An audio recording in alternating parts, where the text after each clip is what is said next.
Obrigado aí, um forte abraço para você. Aqui é Aloysio Penido, direto de Juiz de Fora, em mais uma live, como temos feito quase que todos os dias, né? Segunda e terça, quinta e sexta, porque na quarta faço uma palestra também, usando as redes sociais, e eu quero te convidar para estar sintonizado aí, ligado, porque cada dia temos um assunto a compartilhar com você. Então, visite as minhas redes sociais, compartilhe com outras pessoas para que a gente possa alcançar aí o maior número de pessoas envolvidas e que tomam conhecimento dos assuntos, que possam tomar conhecimento dos assuntos que a gente tem trazido aqui. Você que está no YouTube, no Twitter, no Facebook, tanto na página quanto no perfil, compartilhe com outras pessoas, deixe seu like, porque a cada dia temos um assunto interessante a comentar com você. E hoje eu quero falar sobre esse tempo de crise que nós estamos vivendo. Nós temos visto crises por todos os lados, não é verdade? Crise na família, crise conjugal, nesse período de isolamento, de epidemia, as pessoas estão enfrentando muitas crises nos lares, relacionamento, pais com filhos, marido com mulher, e principalmente porque as pessoas estão ficando mais em casa e, logicamente, essas pessoas acabam se divergindo, até por pouca coisa, porque os nervos estão na flor da pele. E, lamentavelmente, algumas dessas discordâncias têm terminado mal, até em agressões, porque nós temos acompanhado o crescimento ou o aumento das agressões que as pessoas têm cometido umas com as outras. E esse é um tempo de crise. Crise no relacionamento de pais com filhos. Muitos homens estão, lamentavelmente, se voltando ao vício, né? Principalmente do álcool, das drogas. Eu mesmo, que trabalho com pessoas em situação de dependência química, tenho visto vários voltando para a dependência química, e isto é muito complicado. São crises que nos cercam bem de perto, e muito especialmente ainda em função da incerteza. Incerteza quanto à garantia do emprego, incerteza quanto à manutenção da sua atividade, você que é um pequeno comerciante, você que depende do seu trabalho para sustentar a família. A gente a cada momento é surpreendido, porque quando você pensa que o vírus foi embora, vem uma nova onda, uma onda de incerteza. Agora, pasmem, eu fiquei estarrecido com o noticiário de hoje, que dava conta que no Rio de Janeiro, vários hospitais de emergência que foram feitos e milhões foram investidos, esses hospitais estão agora sendo desmontados, a maioria deles sem ter sido usado. Como explicar isso? Sem ter sido usado. E as pessoas estão aí aflitas, porque a mídia tem falado fortemente ainda sobre esta pandemia, sobre os riscos, e fica aquela incerteza das pessoas que têm sintomas, toma os medicamentos que estão aí indicados, ou não tomam. Então, a incerteza cada vez aumenta. Aí vem a ideia da vacinação, né? Não, a vacina vem aí. E é interessante também que os experimentos revelam que a vacina tem a primeira, a segunda, a terceira e a quarta etapa. E me parece, pelo que li, que a vacina que foi desenvolvida na China de combate ao coronavírus, foi feito lá a primeira etapa, a segunda etapa e a terceira etapa está sendo feitos experimentos já em algumas partes do Brasil. No mínimo, a gente fica com uma interrogação. Por que não fizeram as outras etapas lá mesmo? Por que estão trazendo a vacina da China para o Brasil, se o vírus veio de lá? Eu não quero criar pânico, eu não quero dar informação que não seja verdadeira, mas eu quero deixar aqui apenas uma interrogação para você investigar os porquês.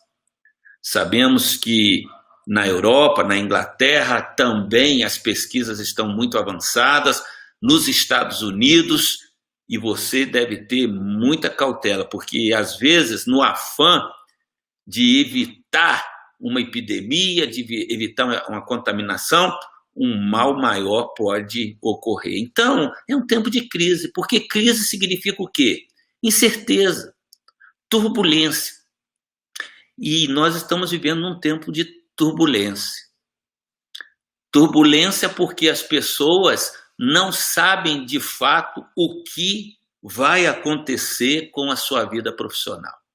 E aqui em Juiz de Fora, em particular, nós vivenciamos nos últimos dias episódios assim, até tristes, né? Paralisação de ônibus, porque os motoristas e também os trocadores viram que os acordos feitos não estavam sendo cumpridos. E eles estavam experimentando perdas. Então, como trabalhadores que são, pararam. Mas os demais trabalhadores, com essa paralisação, foram muito prejudicados para chegar no trabalho e depois para voltar para casa. E aí, então, foram em busca das vans, as vans que têm reivindicado também o seu espaço, não é? No transporte, etc. Todos os motoristas de vans foram, então, convocados para socorrer a população naquele momento. E hoje nós temos conosco o Anderson. O Anderson é um proprietário e motorista de van. E eu quero te cumprimentar, Anderson, e dizer para você que é um trabalhador, representante de uma classe, que a gente vê possibilidade de, num governo futuro, vocês terem o espaço de vocês. Mas neste momento, eu sei que vocês estão vivendo um tempo de muita incerteza por causa dessas crises aí. E eu queria perguntar, os motoristas de vans, e no teu caso, que transporta alunos para as escolas, etc., e as escolas estão paradas. As atividades, praticamente, de vocês estão completamente paradas. Como é que você está vendo, como um representante da classe, esse momento que vocês estão vivendo? Olá, pastor Oésio, e a todos que estão nos assistindo neste momento. Olha, pastor, antes de eu falar sobre o assunto, eu queria só explicar para as pessoas que estão nos assistindo, né? O trabalho de van escolar, de carregar crianças na cidade, é uma concessão cedida pela prefeitura, né? E o que ocorre? Eu sou, ao mesmo tempo, motorista e permissionário. O permissionário seria aquele que recebe a concessão da prefeitura para explorar o serviço na cidade. Então, o permissionário, ele também pode ser o motorista, que é o meu caso. Eu sou motorista e permissionário. E tem também aquele permissionário que contrata um motorista para fazer essa atividade, ou seja, é um gerador de emprego também. Bom, explicado isso, vamos à pergunta que o senhor me fez. Bom, eu particularmente estou parado desde o dia 13 de março, né? Já vai para mais de 4 meses que nós estamos parados sem trabalhar. E, consequentemente, 4 meses sem ter os nossos rendimentos, ou seja, sem ter o nosso sustento, sem ter como levar o alimento para dentro do nosso lar. Isso pode até soar pesado, o que eu estou dizendo, mas Existem aqueles dentro da categoria que têm uma reserva financeira e estão conseguindo passar por esta crise relativamente bem. Mas existe também uma grande maioria da nossa categoria que moram de aluguel, que estão pagando prestações altíssimas do seu veículo de trabalho e que simplesmente foi tirado deles o direito de trabalhar e poder, assim, ter uma receita para arcar com seus compromissos financeiros. E com isso, nós podemos observar que a classe dos transportadores escolares foi completamente deixada ao léu, tanto a nível municipal, estadual e federal. Nós, nesse período, nós não estamos recebendo nenhum auxílio financeiro de nenhum órgão estatal, de nenhuma prefeitura, de nenhum governo, nós não estamos recebendo nada. Muitos colegas estão vivendo, né, da ajuda de vizinhos, vivendo da ajuda de parentes, e estão aí levando e passando por essa situação e por esse momento difícil. E, para completar, para dizer que não houve um diálogo com a prefeitura através do nosso sindicato, há uns 2 meses atrás foi nos prometido uma cesta básica para as pessoas que exploram esse serviço, que até agora que eu saiba, né, nenhum permissionário recebeu, ou motorista, ou auxiliar. Eu até esqueci de comentar também, que o transportador escolar não é apenas o permissionário, o motorista, existe uma pessoa também que por lei é obrigada a estar dentro da van, essa pessoa também é remunerada por aquele que tem a van escolar, portanto leva o seu sustento para essa família também, para a sua família. Então nós não recebemos auxílio nenhum. Foi prometida há 2 meses atrás uma cesta básica para as pessoas que trabalham nesse setor, que eu saiba até o presente momento, nenhuma pessoa recebeu essa cesta básica, foi uma promessa da prefeitura, desse governo que aí está. E mais recentemente também foi aprovado um projeto de lei a nível estadual, na Câmara dos Deputados, para que o Estado pudesse dar um auxílio para esses profissionais do Estado que estão parados, né? E até o presente momento também, nós não recebemos nenhum benefício. Ou seja... Oi, pastor. E como que os motoristas estão se sentindo? Essas promessas de apoio foram feitas, não foram cumpridas, não foram dadas outras alternativas do ganha-pão? Os outros motoristas estão partindo para outras atividades ou estão parados? Porque você falou até do acúmulo aí, não é, das dívidas deles. O que eles estão fazendo? Como é que eles estão vendo essa situação? Olha, pastor, o brasileiro, de uma maneira geral, ele se vira bem nos 30, vamos assim dizendo, né? E a gente pode dizer que o povo brasileiro também é bem solidário. Mas o que está acontecendo no nosso meio? Muitos estão abandonando a profissão porque estão se sentindo abandonados, foram deixados ao léu. É uma categoria que nenhum órgão estadual olhou para ela, simplesmente foi tirado o direito de trabalhar e não pensaram em ajudar esses profissionais aí. Nós fomos os primeiros a parar com a pandemia e com certeza seremos os últimos a retornar e ficamos sem o nosso sustento. E como que as pessoas estão vivendo? Eu, particularmente, vou falar de mim, eu, às vezes, estou trabalhando com serviço de aplicativo de transporte e, às vezes, também estou trabalhando com entregas do Mercado Livre, fazendo um merchandising aqui para o Mercado Livre, né, que abriu essa oportunidade para nós. Então, eu estou me virando assim, porque vai chegar um momento que até aqueles que têm a sua reserva financeira, os seus recursos vão se exaurir e não vai ter mais. Então, a gente tem que procurar fazer algo para que esses recursos não findem. Mas existe aqueles que não têm aonde se sustentar, e estão sendo ajudados por parentes, por familiares, por vizinhos, né? Estão também procurando exercer outras atividades.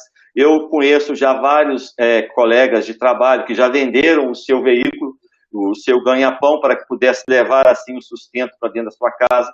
Tem muitos amigos meus que estão decepcionados com a profissão, não viu reconhecimento de nenhuma autoridade para essa classe de trabalhadores, e muitas pessoas estão tendo problemas psicológicos, porque de uma hora para outra os seus recursos deixaram de existir e estão sofrendo com isso, pode ter plena certeza. Então, o sentimento do transportador escolar é aquele sentimento de abandono, daquele tipo de pessoa que eles não olharam, que simplesmente tiraram a sua ferramenta de trabalho, aquilo que ele sabia fazer. Para você ter uma ideia, a gente tem pessoas que trabalham com transporte escolar dentro de Juiz de Fora há 30, 40 anos, fazendo transporte escolar, e de uma hora para outra deixam de exercer essa atividade, deixa de ter o seu ganha-pão.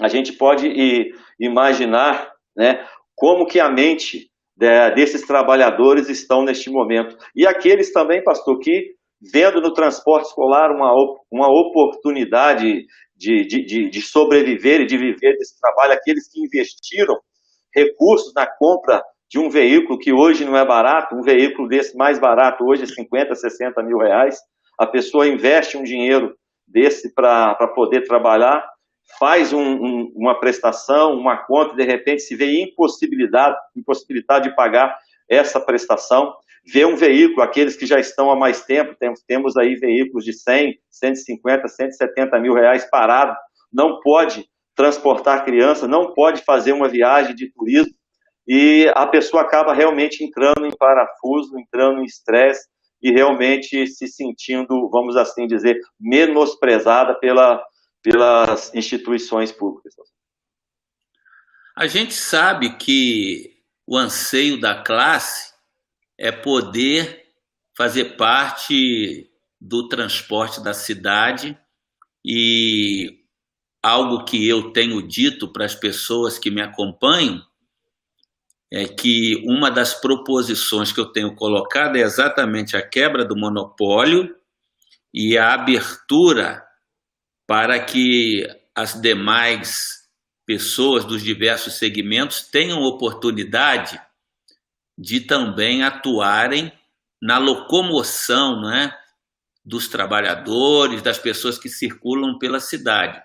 Não só vans, motor de aplicativo, táxi, mas também outras alternativas, até mesmo sobre trilho, como a gente está aí em negociação com a MRS, não é, que está pedindo a concessão por mais 35, 40 anos, e a gente sabe que a cidade de Juiz de Fora carece muito dessa mobilidade, e a gente não pode deixar de pensar num centro onde a ferrovia pudesse estar transportando também as pessoas, e dali as vans, pequenos ônibus e até mesmo sobre trilho, veículos leves movidos a motor, para a gente dar dinâmica ao trânsito, construção de uma ciclovia, né, que permite também as pessoas que gostam de bike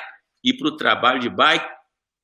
Então eu pergunto a você o seguinte: vocês já reivindicaram esse espaço? Já houve promessa também não cumprida para que as vans pudessem também fazer o transporte de pessoas na cidade? Olha, pastor, foi bom o senhor ter tocado neste assunto, né? Aqui em Juiz de Fora, esse bloco de transporte urbano, ele é bem fechado, ele é bem centralizado, né? Isso aí, geralmente, esse acordo entre as empresas de transporte público urbano dentro de Juiz de Fora, eles são bem fechados, esses acordos que são feitos. Desde quando eu moro aqui em Juiz de Fora, sempre são as mesmas empresas, são as mesmas pessoas que exploram e administram este setor. E sempre também houve, por parte da população de Juiz de Fora, né, uma reclamação que por sinal tem sentido, com relação à qualidade do transporte público oferecido dentro da cidade. E essas reivindicações da população, infelizmente, nunca foram ouvidas, né? Apesar de várias empresas de outros estados ou de outros empresários quererem entrarem aqui, mas isso é um assunto muito fechado e muito peculiar, né? Vamos assim dizer, muitos assuntos obscuros que fica limitado ao setor empresarial desse setor de Juiz de Fora e à prefeitura. Acaba que durante as licitações para a exploração do trabalho sempre ficam as mesmas empresas. O senhor me perguntou se já houve alguma sinalização para que os transportadores escolares ou as pessoas que têm esse tipo de veículo de passageiro pudessem explorar esse tipo de atividade. Eu respondo com toda certeza que nunca houve essa possibilidade. O assunto já foi até ventilado, já foi levado, mas nunca foi levado a sério, né, pela prefeitura essa possibilidade, né, porque vai mexer com um grande aliado desse setor de fora. É um assunto muito delicado de se dizer. Mas o que ocorreu, o senhor citou aí a paralisação dos motoristas de ônibus de transporte urbano de Juiz de Fora semana passada. O que ocorreu, né, já que nós estamos falando disso? Houve a paralisação do transporte público dentro de Juiz de Fora, os motoristas e os cobradores resolveram manter a paralisação, mesmo mediante a uma liminar judicial, né, que queria que os ônibus voltassem a trabalhar. Em função disso, o prefeito, né, abriu uma concessão para que os transportadores escolares, devido à paralisação do transporte urbano, pudessem explorar essa atividade dentro de Juiz de Fora. Bom, eu particularmente, isso aí é a minha opinião, não é a opinião do setor, não é a opinião do sindicato, é a minha opinião. Eu particularmente, eu vi essa atitude do prefeito como uma atitude oportunista, visto que, outrora, nunca foi ventilado essa possibilidade de nós trabalharmos, né, dentro de Fora como transporte alternativo aos ônibus urbanos aqui. Então eu vi isso como um oportunismo muito grande do prefeito Antônio Almas, para que ele pudesse assim fazer uma pressão para essa categoria dos motoristas de ônibus, dos cobradores, voltarem ao trabalho. Então muitos colegas meus também compartilham desse pensamento, que foi um oportunismo muito grande do prefeito, nos colocar, né, nesse problema aí gerado pela falta de pagamento dos salários, de direitos trabalhistas, de cesta básica, de ticket de alimentação, um direito dos trabalhadores e dos cobradores e motoristas de ônibus que há muito tempo vem sido aí prejudicado devido às empresas não estarem pagando isso em dia. Então, nós vemos que isso aí foi um oportunismo de colocar as vans trabalhando para que pudesse cobrir esse setor que estava paralisado. E eu creio que foi justamente o que aconteceu. Quando os motoristas viram, se eles não trabalharem, as vans iriam circular, talvez eles tiveram o entendimento que o emprego deles estaria em risco. Ó, se não tiver quem faz o trabalho, vai ter quem vai nos cobrir, então vamos voltar ao trabalho. Então, eu vejo que foi uma maneira de pressionar essa categoria de trabalhadores a voltarem ao trabalho. Eu não sei como ficou o novo acordo, mas pelo que eu vi, ficou na promessa também de voltar à normalidade os pagamentos, mas nós, uma grande parte, vimos que isso aí não foi uma atitude legal, principalmente por ser um ano eleitoral, né? Eu creio que como político que o nosso prefeito ele viu uma janela de oportunidade aí de querer agradar um setor, né, que seria nós, mas por um breve período de tempo, e mesmo assim nos estrangulando do outro lado, nos tirando a oportunidade de trabalhar. E outra coisa, pastor, para quem está assistindo essa live aqui, ou vai ver posteriormente, deixar bem claro para a população de Juiz de Fora que nós, transportadores escolares, nós não queremos voltar com a nossa atividade profissional colocando em risco a vida das crianças, colocando em risco a vida dos alunos. Pelo contrário, nós queremos voltar a trabalhar quando nós tivermos condições sanitárias para poder transportar as crianças. O que nós reivindicamos é que nós possamos receber um auxílio, seja lá de onde for, federal, estadual, municipal, para que nós possamos também nos sustentar durante esse período. Seria uma responsabilidade muito grande, nós queremos voltar com a nossa atividade e colocar a vida de crianças inocentes em risco também. Então é bom deixar isso bem claro para a sociedade. Nós não somos irresponsáveis a esse ponto. Nós queremos simplesmente ter recurso para que nós possamos nos manter durante esse período de pandemia. Coisa que não foi feita até o presente momento. A categoria está sofrendo, eu creio que não só a nossa, mas todos os profissionais que que trabalham na área do turismo, estão sofrendo com essa pandemia e que não estão recebendo recurso nenhum nesse momento.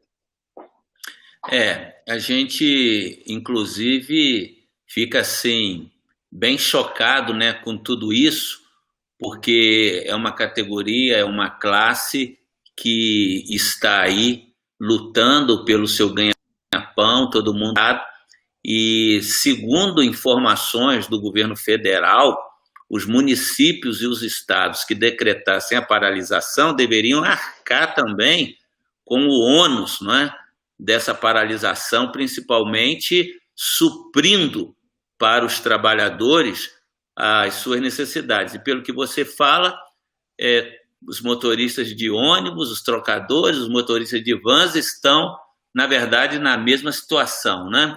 Com promessas não cumpridas. Os motoristas de vans, situação muito pior, porque estão parados, né? Não querem ser irresponsáveis de voltar a trabalhar, mas querem uma oportunidade nesse mercado, até porque viria desobstruir o trânsito. Eu quero, já chegando ao final da nossa conversa, quero aqui agradecer as pessoas que estão nos acompanhando. É isso aí, Anderson. Agradeço a sua participação, as suas palavras. Anderson é um líder, inclusive, na igreja, e é um líder também que atua com casais, não é?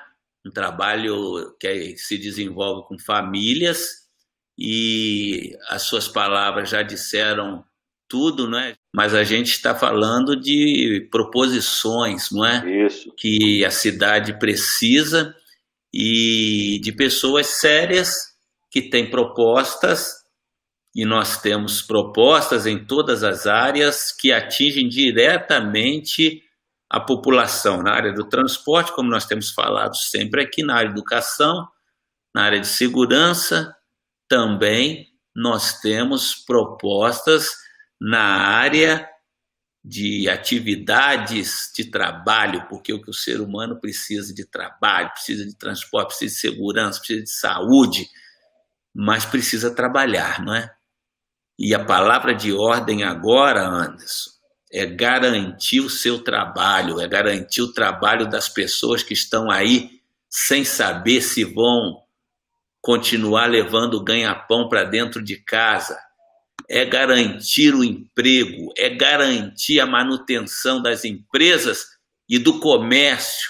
Muitos estão, lamentavelmente, não é, quebrados e não sabem o que fazer, mas, na verdade, nós temos alternativas, porque o que falta, o que tem faltado em todas as cidades é chamar as pessoas para conversar. Vocês tinham que ser chamados e ouvidos, que não adianta só chamar e não ser ouvido, né? Muito obrigado, um forte abraço para você, continue aí nessa missão, e um forte abraço para todos os motoristas de vans, todos os motoristas de ônibus, todos que têm a sua profissão, que, como você falou, e eu costumo dizer que esse também é o meu lema, o ser humano em primeiro lugar. Se a gente colocar o ser humano em primeiro lugar, a gente vai dar saúde, vai dar segurança, vai dar transporte, vai dar educação, vai dar trabalho. Porque muitos jovens estão no tráfico porque não tem outra opção, não é?